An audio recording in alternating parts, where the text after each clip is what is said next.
Hello everybody and welcome to Forever Rugby on First Sports. And what an absolutely amazing Six Nations clash we have just seen between Scotland and Wales. Wales clinching the game 25 points to 24 against a 14-man Scotland. Becoming a bit of a habit for Wales to beat a 14-man side. Nothing that they can do themselves. But another red card against Wayne Pivak and the side, but they won't care. It is 2 wins out of 2. They have 9 points out of a possible 10. And for Scotland, heartbreak really, because they could have probably would have, if it wasn't for the red card, clinched 2 wins in their first 2 Six Nations games, and just really deserved the points. I thought that Scotland were absolutely fantastic. I thought discipline probably needs a little bit of work, but it's just the quality of rugby on display was so much better than what we saw in the initial weekend. You go look at the tries that were scored, and all of them was creativity on display, fantastic finishing, great awareness, some really, really good rugby on display, some big hits. It just had everything you really wanted. Some good drama. It was the perfect sort of test match, really. And if you look at the stats, it just shows you how close a game it really was. So, possession, 52% Scotland, 48% Wales. Scotland scored 3 tries to Wales' 4.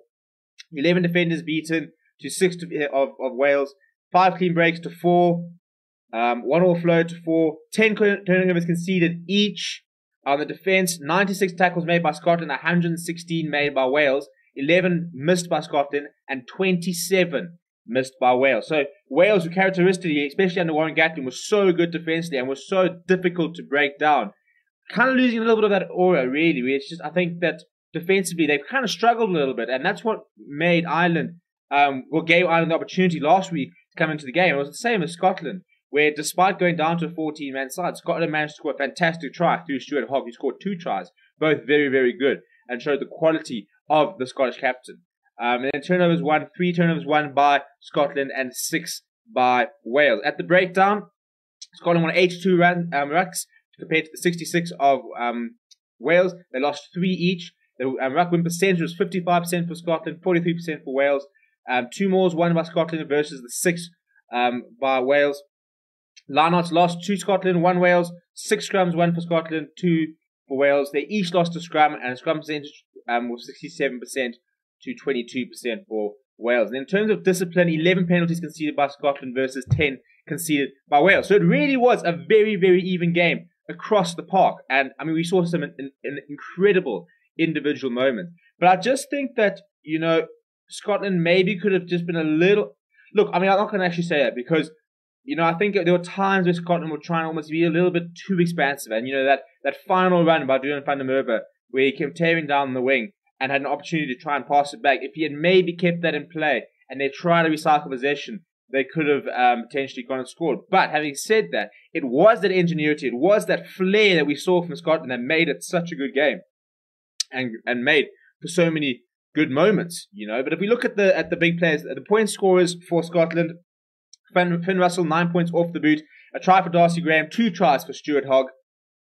For Wales, it was 5 points for Liam Williams, 10 for Louis Rees-Zammit. Remember that name. Remember the name of Louis Rees-Zammit. He is going to be a brilliant player. 20 years of age. He was the man of the match today. He scored 2 tries, 6 carries, beating 1 defender, 3 clean breaks. A terrific individual effort to score the winning try. It was absolutely brilliant.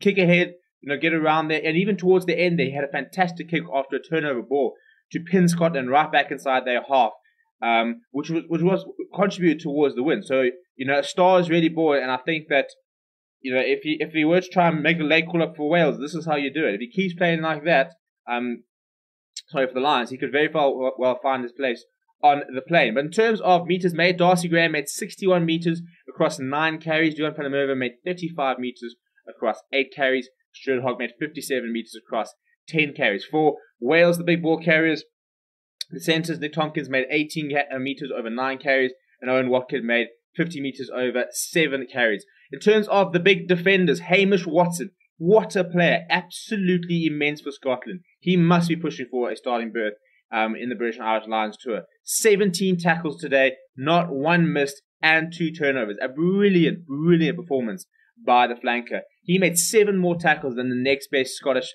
player, which was Johnny Gray with 10 tackles. And then for Wales, some big tacklers. Justin Tipuric made 13 tackles. Falatal made 12 tackles.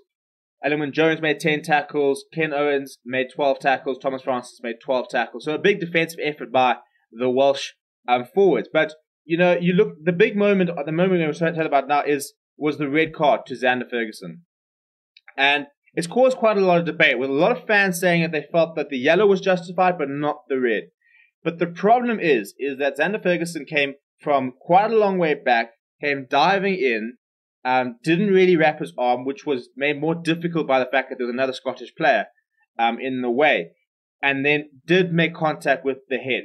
So the TMO was trying to sort of mitigate it, saying that because the player was being sort of partially cleaned out, it was kind of like, you know, the point of contact had shifted to where it would have actually been made had he not moved in it. But the problem is, at the moment, refereeing and officiating is clamping down on head clashes to the extreme because of all the issues that they are having with long-term concussion results. And as a result, at the moment, any sort of contact with the shoulder to the head is deemed foul play, and they are really, really nailing it down. So, to be fair, I mean, I think, you know, it's not as bad as the Peter Mahoney red card last weekend. I think I don't think there was any complaints. It was just a reckless challenge. I don't think the intent was that bad by Xander Ferguson, but I think when you're running in from that sort of distance, and I understand he's trying to clean out and stuff like that, but you cannot get it wrong at all. You cannot get it slightly wrong, because there is no room for movement when it comes to the officiating at the moment. They really are clamping down on that at the moment. So within that sort of regard, it probably was the right call. You know, it made it difficult to try and mitigate the fact, because he did come with so much power. And as I said, there's such a big awareness about preventing head injuries. So that was a very big moment for Scotland. And I think that if they hadn't had that, you know, they were on the front foot and they were playing some nice rugby, I think they could have gone on to win the game. But they must take a lot of credit out of the fact that there were some very good moments. I thought Finn Russell had some very nice moments. Ali Price was brilliant, I thought. Duane van der Merwe didn't get a try, but he was very productive. James Lang in the centres. The centres were quite good for Scotland, made all their tackles they needed to do. It was just a very good game of rugby, to be honest. And a game which sort of demonstrated why we were talking about in the previous review, how in the Six Nations at the moment, there's just such a wide variety of talent.